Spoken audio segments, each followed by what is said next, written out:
This channel does not promote any violent, harmful, or illegal activities. All content provided by this channel is meant for an educational purpose only.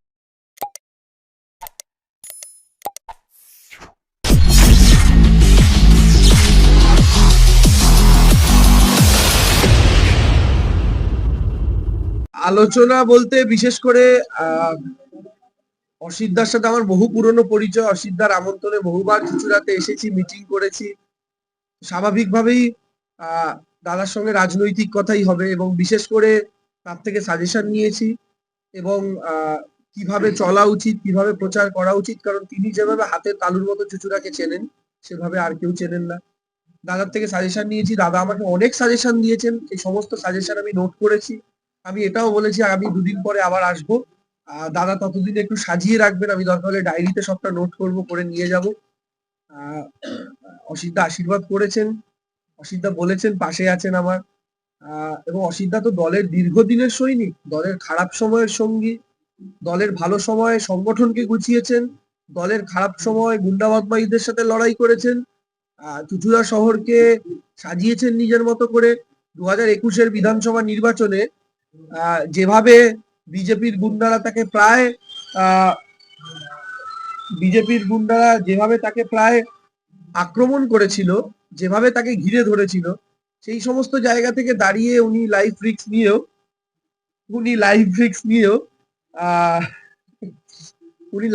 নিয়েও যেভাবে লড়াই করেছেন, সেই লড়াই থেকে আজকে অত ভোটে পিছিয়ে থাকা একটা সিটকে পুনরুদ্ধার করে আবার জিতেছেন।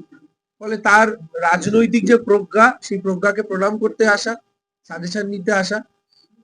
বাকি তো দাদার মতো করে যা বলার বলবেন। আমি দাদার কাছে এসে সমস্ত রকমই সাজেশন নেবো। আমি আমার তরফ থেকে দাদাকে আবেদন করেছি যে দাদা পাশে থেকে আশীর্বাদ করো তোমার। এবং দাদা প্রায়ই, আমি যখন হসপিটালাইজড হয়েছিলাম অসুস্থ হয়ে, পশ্চিমবাংলার কটা বিধায়ক আমায় ফোন করেছিলেন আমি বলতে পারবো না, কিন্তু তার মধ্যে অসিতদাও ছিলেন, তিনি ফোন করেছিলেন আমাকে, আমার মনে আছে। ভালো সময় দাদা যেমন যোগাযোগ করেছেন, খারাপ সময় দাদা যোগাযোগ করেছেন। এই মুহূর্তে যারা এখানে কেউ যদি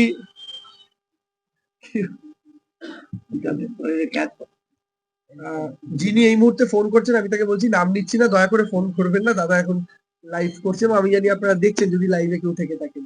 তো আমি বলছি দাদা আশীর্বাদ করেছেন আমাকে, বাকিটা দাদাই দাদার মতো করে বলবেন। এবং দাদার আশীর্বাদ, অসিতদার সহযোগিতা ছাড়া আমি চুঁচুড়ায় এক পাও চলতে পারবো না। দাদার থেকে সেই জন্য আমার আশীর্বাদ নিতে আসা। এবং দাদা আমাকে আশীর্বাদ করে বলেছেন যে তোর জন্য যতটুকু যা করার আমি সেটা তোর জন্য করবো। বাকিটা দাদা নিজের মুখ থেকে বলুন, আমি আর কি বলবো। না আমি বলছি আগে দাদা বলুন, তারপরে আছি আমরা, কেউ পালাবো না, নরেন্দ্র মোদী নই, দোস্তি বানি রয়ে বলে উঠে গেল। আপনি বলেছেন অভিভাবকের মতন আমি যাব, আমি তার আশীর্বাদ চাইবো। আমার বাবা মা কোনো রাজনৈতিক নেই আমার জীবনে, কিন্তু আজকে আমি বিহারের সাথে দেখা করবো, আমি তাকে অভিভাবক হিসেবেও মানি। কি কথা হলো অভিভাবক হিসেবে অসিত মজুমদারের সঙ্গে? দেখুন, অভিভাবক যদি আমি পিতা তুল্য সন্তান তুল্য বলি, তাহলে বাবা আর ছেলের মধ্যে ঘরে কি আলোচনা সেটা সবসময় বাইরে বলতেন, ঠিক আছে? আমি সেই জন্য বলছি না। তবে দাদার সঙ্গে আলোচনা, আমি আবার বললাম, রাজনৈতিক সাজেশন নেওয়া দাদার থেকে, এবং আমি রাজনীতিতে বয়সে দুটোতেই তার হাঁটুর বয়সী, তার চেয়েও নিচে বলতে পারেন। তো তার থেকে সমস্ত রকম ভাবে সাজেশন নেওয়া, চুঁচুড়া শহরকে তার চোখ দিয়ে চেনা, তার মতো করে দেখা, এবং সব রকম ভাবেই তার থেকে শেখা। এই এই এই গোটা বিধানসভা, এই যে 7টা পঞ্চায়েত, এই যে 30টা ওয়ার্ড, এই সবটা তার থেকে জানা চেনা, সেটা ফার্স্ট ক্লাস আজকে দাদার থেকে নিতে এলাম। যেহেতু তিনি নবদল বলে তার সম্ভব নয়। আমার মনে হয় বাকিটা দাদা বলুন, তারপরে আমি যা বলার বলছি। সমস্ত প্রার্থীরা তো আজকে প্রচারে নেমে গেছে, যদি আপনি তো ঘর বোঝাচ্ছেন। তো প্রথম কথা হচ্ছে, তৃণমূল কংগ্রেস এমন একটা ঘর, তৃণমূল কংগ্রেসের ঘরটা গোছানো। যারা ঘর গোছাচ্ছেন না তাদের ঘরটাই নেই, তাই ঘর গোছাচ্ছেন না।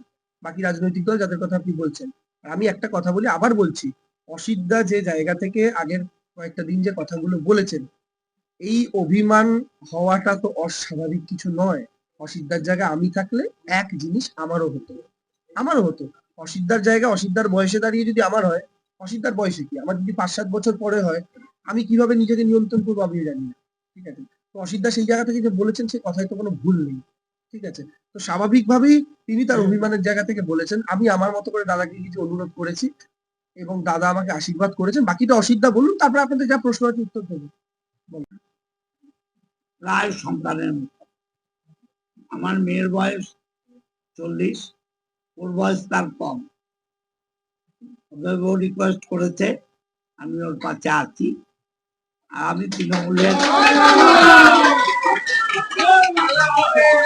তৃণমূলের প্রার্থী জিতু মমতা ব্যানার্জি চতুর্থবারের জন্য মুখ্যমন্ত্রী হন, আমার আশা এটা, এবং সেটার জন্য যা করার করবো।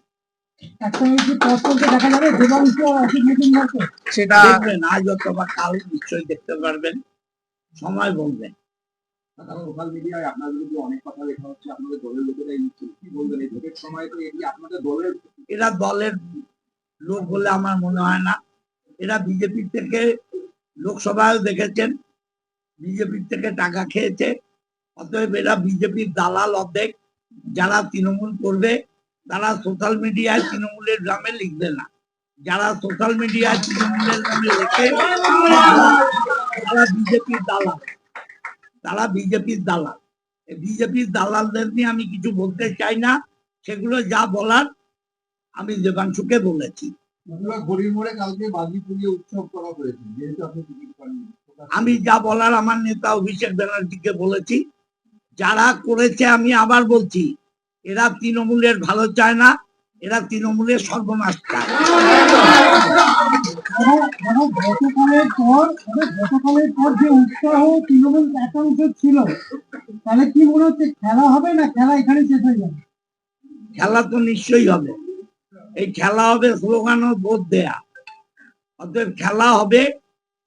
আর সে খেলা মমতা ব্যানার্জি পা ভাঙা নিয়ে খেলেছেন 21-এ, আর এবার তো 2 পা আছে, খেলা আরো বড় হবে। হাত ধরে কি দেবাংশু? দেবাংশু একটা নাম, আর দেবাংশুর পেছনে মমতা ব্যানার্জি অভিষেক ব্যানার্জি আছে, অসিত মজুমদার নগণ্য।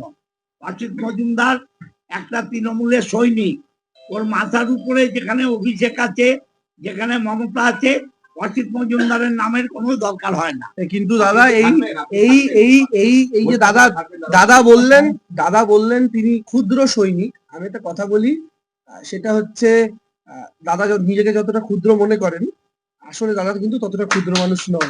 তো ফলে স্বাভাবিকভাবে অবশ্যই যেমন মাথার উপরে মমতা বন্দ্যোপাধ্যায় রয়েছেন আমাদের আদর্শ, আমার সেনাপতি অভিষেক বন্দ্যোপাধ্যায় যেমন রয়েছেন চুচুড়াতে, সেরকম ভাবে আমাদের অভিভাবক অসিদ্ধাকে আমার চাই।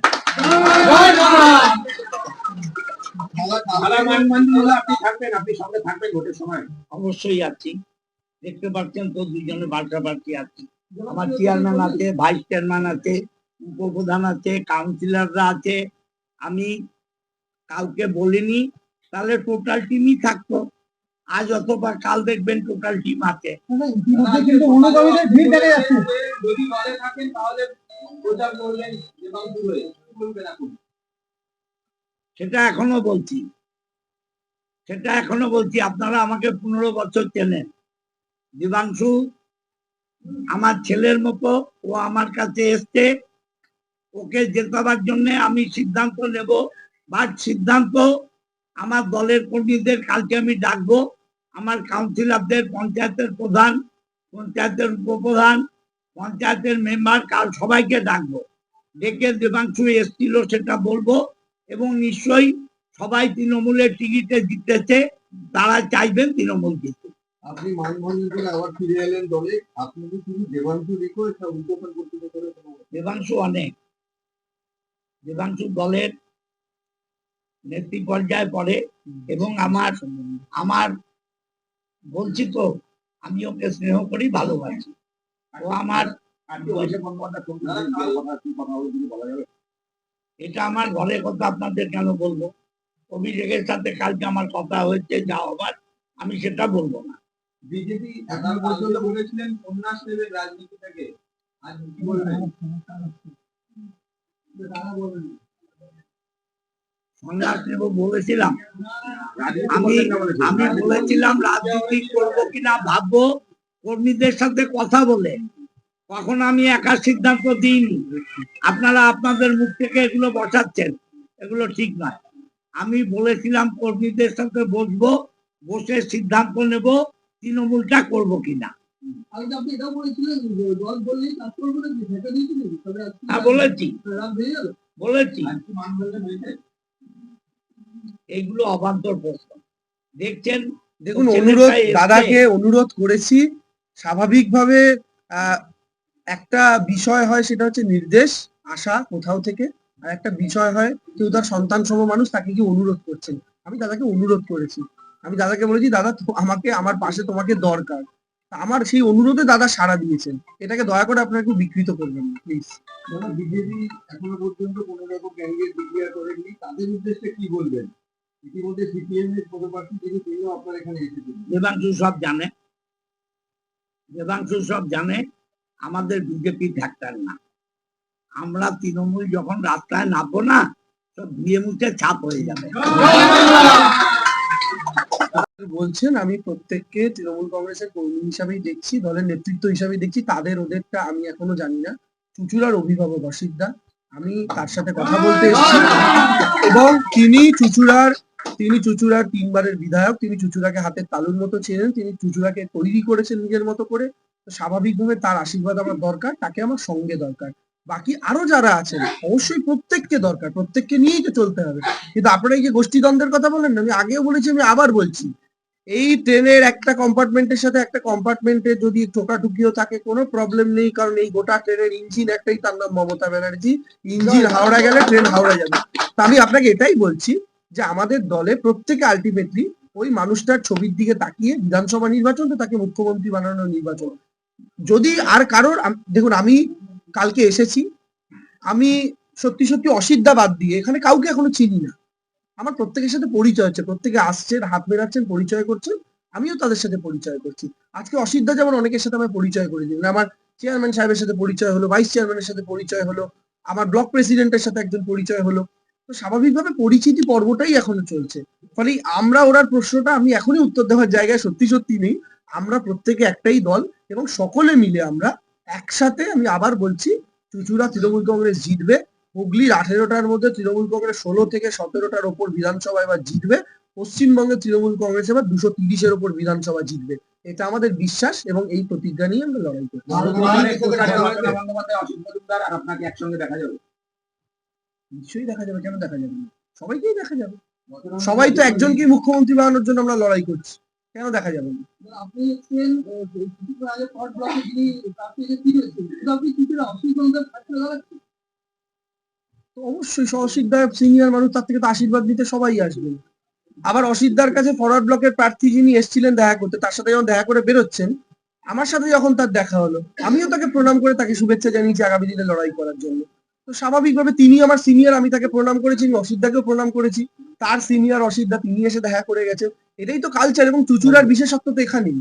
এখানেই তো চুচুড়া সবার থেকে আলাদা। 2019-এর ডবল হার ছিল, ওটা পেরিয়ে আমরা তার ডবল ভোটে জিতেছিলাম। এইবার তো অনেক কম।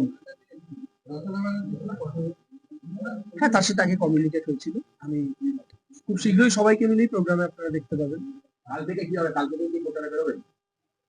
প্রথম তো পরিচিতি পর্ব চলছে সকলের সঙ্গে, এবং আমাদের দলীয় স্ট্র্যাটেজিক্যাল কিছু বিষয় থাকে, সেগুলো নিজেদের মতো করে সাজিয়ে নিয়ে পূর্ণতম প্রচারে নামা। বাকি প্রচার তো আমাদের চলছেই সারা। দেখুন, 365 দিন তৃণমূল কংগ্রেস রাস্তায় আছে, নতুন করে প্রচারের ব্যাপার নেই। আর দেবাংশুর নাম কাউকে চেনাতে হবে না, দেবাংশু ব্যক্তিটার মুখ কাউকে চেনাতে হবে না। ঘর গুছোতে দিন, দেখবেন সব ঠিক হয়ে গেছে। অনেক অনুগামী আজকে এসে উপস্থিত হয়েছে আপনার বাড়ির সামনে, আপনাদের কি বৈঠক হচ্ছে সেটা জানার জন্য। এসব কি তাদের কাছে কি বার্তা দেবেন আপনার অনুগামীদের? সমস্ত কর্মীরা রাস্তায় নামবে, তৃণমূল কংগ্রেসকে জেতাবে, দেবাংশুকে, এবং চতুর্থবারের জন্য মমতা ব্যানার্জিকে মুখ্যমন্ত্রী বানাতে আমরা দিয়ে খেলা হয়। 2026-এ আপনি তৃণমূলের প্রার্থী, সারা বাংলা জুড়ে কি স্লোগান? কিন্তু আলাদা করে সত্যি তো সেই রকম ওই অর্থে দেখুন 2021-এর বিষয়টা না সম্পূর্ণ আলাদা ছিল। তখন দলীয় কর্মীদের মানসিকতা কোথাও গিয়ে একের পর এক নেতা দল ছাড়ছেন, কোথাও গিয়ে এমন মানসিকতা দুর্বল হয়ে রয়েছে, দেওয়ালে পিঠ ঠেকেছে অনেকে মনে করছেন, এবং সদ্য তখন শুভেন্দু অধিকারী দল ছেড়েছিলেন ডিসেম্বর মাসের 20 তারিখে। ওই অবস্থায় একটা ওয়ার ক্রাই দরকার ছিল, এবং ওরা যেভাবে জয় শ্রীরামের মতো একটা ধর্মীয় স্লোগানকে পলিটিসাইজ করেছিল, তার এগেনস্ট একটা নিউট্রাল স্লোগান দরকার ছিল যার মধ্যে দলীয় ছোঁয়া নেই কিন্তু দলীয় স্লোগান। সেই অর্থে খেলা হবে জন্ম। এবার তো সেরকম পরিস্থিতি নেই। এবার বিজেপির, আপনারা তো গ্রাউন্ডে ঘুরছেন, বিজেপির সেই প্রচার, সেই হাওয়া কোথায়? বিজেপি নেতারাও জানেন বিজেপি 30 পেরোনো এবার মুশকিল। ফলে বিজেপির মধ্যে সেই হাওয়া যেহেতু এবার নেই, দলীয় কর্মীরা অনেক বেশি কনফিডেন্ট, ফলে সেরকম স্লোগানের এবার প্রয়োজন পড়েনি। তো সেরকম ভাবেই চলছে, তবে খেলা হবে আজও রেলিভেন্ট।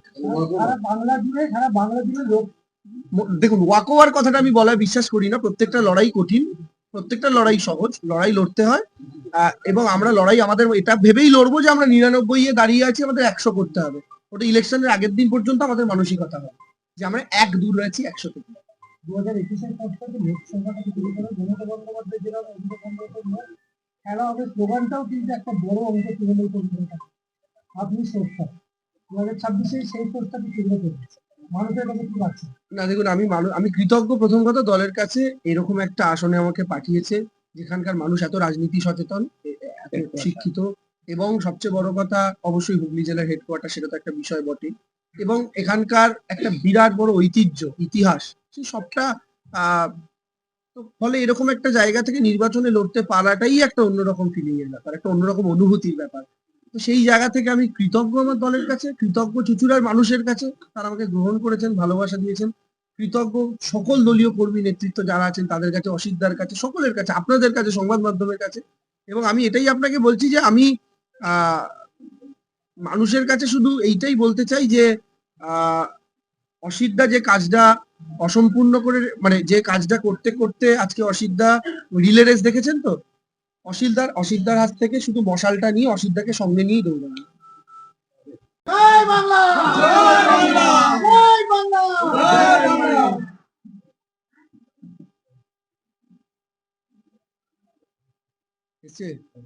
এই আমাকে